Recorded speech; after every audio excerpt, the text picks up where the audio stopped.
तो आज हम बात करेंगे दोस्तों इंडिया के सबसे बड़े एनबीएफसी आईपीओ के बारे में, जो कि अभी तक का सबसे मच अवेटेड आईपीओ था। देखो, मुझे याद है दोस्तों, इस आईपीओ की बात होती थी कभी 2020-21 के करीब होती थी, अभी 2025 हो चुका है। तो देखो, ये जो आईपीओ है इसका नाम है एचडीबी फाइनेंशियल सर्विस, जिसके बारे में आज की इस वीडियो में हम बात करेंगे।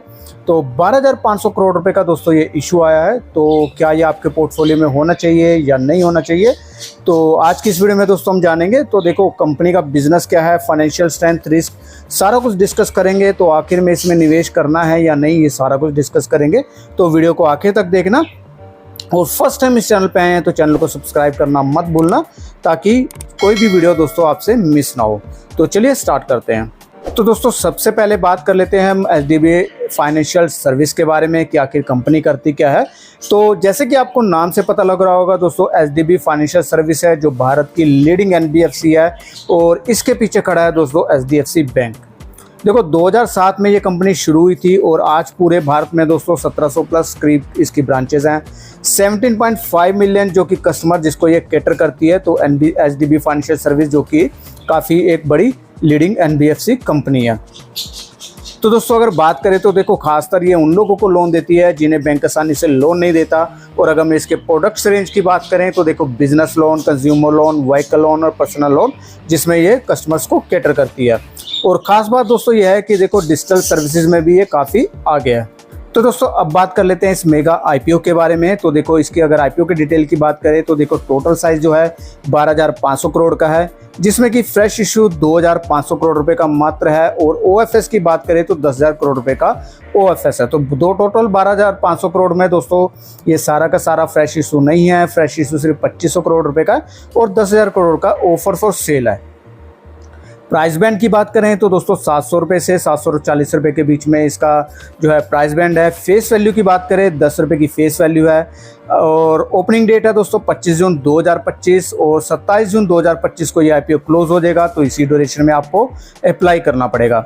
लिस्टिंग दोस्तों इसकी होगी 2 जुलाई 2025 को, और दोनों एक्सचेंज पे होगी दोस्तों इसकी लिस्टिंग, जो कि एनएससी और बीएससी दोनों एक्सचेंज के ऊपर इसकी लिस्टिंग होगी। तो दोस्तों, जो ये आईपीओ है वो आरबीआई के अपर लेयर एनबीएफसी रूल्स को फॉलो करने के लिए आया है। ये था दोस्तों इसके आईपीओ की डिटेल। और अब दोस्तों बात कर लेते हैं कंपनी के फाइनेंशियल हाईलाइट्स के बारे में। तो दोस्तों देखो, कंपनी के फाइनेंशियल हाईलाइट के बारे में बात करें तो देखो, FY24 में कंपनी का जो रेवेन्यू था वो 14,000 प्लस करोड़ रुपए का है, जो कि 25% ग्रोथ के साथ है।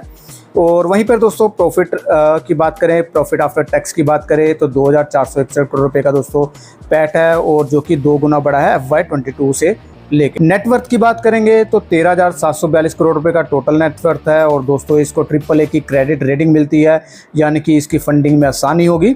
और दूसरी बात दोस्तों, JNPA है जो कि सिर्फ मात्र 2.1% के करीब है, यानी कि एसेट क्वालिटी भी काफ़ी मजबूत है। तो दोस्तों, फाइनेंशियल के बाद अब बात करते हैं इसकी स्ट्रेंथ के बारे में कि आखिर कंपनी की स्ट्रेंथ क्या है। तो देखो, एचडीएफसी बैंक का सबसे पहले इसको सपोर्ट है, जिसमें कि ब्रांडिंग होगा, ट्रस्ट होगा, डिस्ट्रीब्यूशन होगा, जो कि बाय नेचर इसको सपोर्ट करता है। दोस्तों जो है लोन जो है उसका डाइवर्सिफिकेशन लोन पोर्टफोलियो है, जो कि हर तरह के ग्राहकों के लिए जो कि लोन प्रोवाइड करता है। डिजिटल पुश है दोस्तों, AIML पावर क्रेडिट सिस्टम है इसका।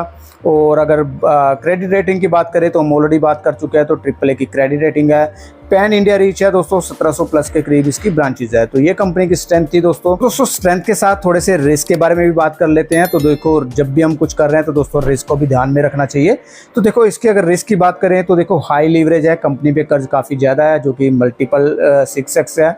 और वैल्यूएशन कंसर्न थोड़ा सा हो सकता है, महंगा लग सकता है आईपीओ प्राइस का। लेकिन तो दोस्तों वहीं मैं अगर बात करूँ देखो, प्री मार्केट लिस्टेड शेयर्स के बारे में, तो वहाँ से यहाँ पर आपको 40% डिस्काउंट के करीब मिल रहा है। तो दोस्तों जो प्री लिस्टेड शेयर होते हैं दोस्तों, वहाँ पर जो आपको ये मेरे ख्याल से 1100 से 1000 रुपये के बीच के इसका जो प्राइस चल रहा था, लेकिन यहाँ जो प्राइस बैंड आया दोस्तों 40% डिस्काउंट के करीब आया है, जो कि 700 से 740 प्राइस के करीब के आया। तो ये चीज़ आप थोड़ा सा कंपैरिजन करिएगा।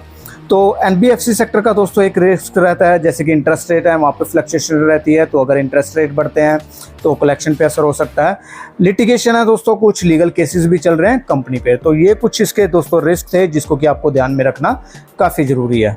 तो अब थोड़ा सा हम सेक्टर के बारे में बात करें, जिस सेक्टर में ये आईपीओ आ रहा है। तो देखो एनबीएफसी सेक्टर में आखिर चल क्या रहा है। तो देखो अगर अभी की बात करें तो एनबीएफसी सेक्टर में ज़बरदस्त ग्रोथ जो है वो दिख रही है। 15 से 17% की जो ग्रोथ है वो एक्सपेक्टेड है FY25 से लेके FY25-8 तक।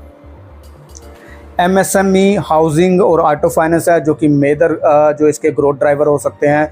और जो एनबीएफसी का दोस्तों जो रोल है वो आने वाले टाइम में और भी बढ़ने वाला है। जैसे कि आपको पता है कि हर चीज़ दोस्तों आज की डेट में फाइनेंस के थ्रू ली जाती है, और जो कस्टमर हैं वो एक रिलायबल कंपनी के बारे में दोस्तों जो उनका झुकाव होता है वो थोड़ा ज़्यादा होता है। ये बात करी हमने कंपनी के बारे में, एक आईपीओ के डिटेल के बारे में, उसकी स्ट्रेंथ, उसकी वीकनेस के बारे में, उसकी इंडस्ट्री के बारे में। तो अब जो मेन बात है दोस्तों वो कि इसके अंदर इन्वेस्ट करना चाहिए कि नहीं करना चाहिए। तो देखो अगर आप दोस्तों लॉन्ग टर्म के इन्वेस्टर हैं तो देखो लॉन्ग टर्म इन्वेस्टमेंट के नज़रिए से अगर आप सोच रहे हैं तो आपको इंडिया के फाइनेंशियल सेक्टर के जो है ग्रोथ है उस पर भरोसा होना चाहिए। और अगर उस पर भरोसा है तो दोस्तों एचडीबीएफ फाइनेंशियल का जो आईपीओ है दोस्तों, ये आपके पोर्टफोलियो में आप इसको जगह दे सकते हैं। लेकिन आपको जो मैंने चीज़ बताई जैसे कि हाई वैल्यूएशन है, लीवरेज रिस्क है और एनबीएफसी की जो वोलेटिलिटी है वो थोड़ा सा आपको ध्यान में रखना होगा। और थोड़ा सा दोस्तों मार्केट का सिनेरियो भी ध्यान रखना होगा, क्योंकि जिस तरह से जियोपॉलिटिकल अभी चल रहे हैं, आपने देखा कि इजराइल, पहले रूस और यूक्रेन का चल रहा था, अभी इजराइल का, हमास, और फिर अभी ईरान के साथ अभी अमेरिका भी कूद पड़ा। तो ये मार्केट की जो चीज़ें होती हैं दोस्तों वो भी ध्यान में रखने की जरूरत है। अगर लॉन्ग टर्म के बारे में सोच रहे हैं तो दोस्तों मुझे लग रहा है कि अगर आप रिस्क प्रोफाइल समझ के इसको जो है जो अगर ऐड करना चाहें तो आप इसके अंदर अप्लाई कर सकते हैं। और मैं डिस्क्लेमर के लिए बता दूं कि दोस्तों मैं इसके अंदर अप्लाई करूंगा, लेकिन मैं दोस्तों आपको सलाह दूंगा कि अपने फाइनेंशियल एडवाइज़र से सलाह लेना, और उसका आपका रिस्क प्रोफाइल क्या है वो मुझे नहीं मालूम, तो वो आप अपने फाइनेंशियल एडवाइज़र से पूछ के एक बार आप सलाह ले लेना। तो मैं थोड़ा सा कंपनी के बारे में आपको जो है डिटेल बताई है। तो दोस्तों देखो ये था पूरा एचडीबी फाइनेंशियल सर्विस का जो आईपीओ का जो पूरी डिटेल थी। तो उम्मीद है कि आपको जानकारी पसंद आई हो। बताएं और दोस्तों कमेंट में बताना कि आप ये आईपीओ अप्लाई करने वाले हो कि नहीं करने वाले हो, तो आप मेरे को कमेंट बॉक्स में बता सकते हो। और अगर वीडियो अच्छा लगा है तो दोस्तों लाइक शेयर करना मत भूलिएगा। और दोस्तों अगर अभी तक आपने जो है डीमैट अकाउंट निकलवाया तो दोस्तों लिंक डिस्क्रिप्शन में मिल जाएगा। आईपीओ अप्लाई करने के लिए आपके पास डीमैट अकाउंट होना बहुत ज़रूरी है। ऐसे वीडियो देखने के लिए चैनल को सब्सक्राइब कर देना, और मिलते हैं अभी अगली वीडियो में। तब तक के लिए धन्यवाद। जय हिंद।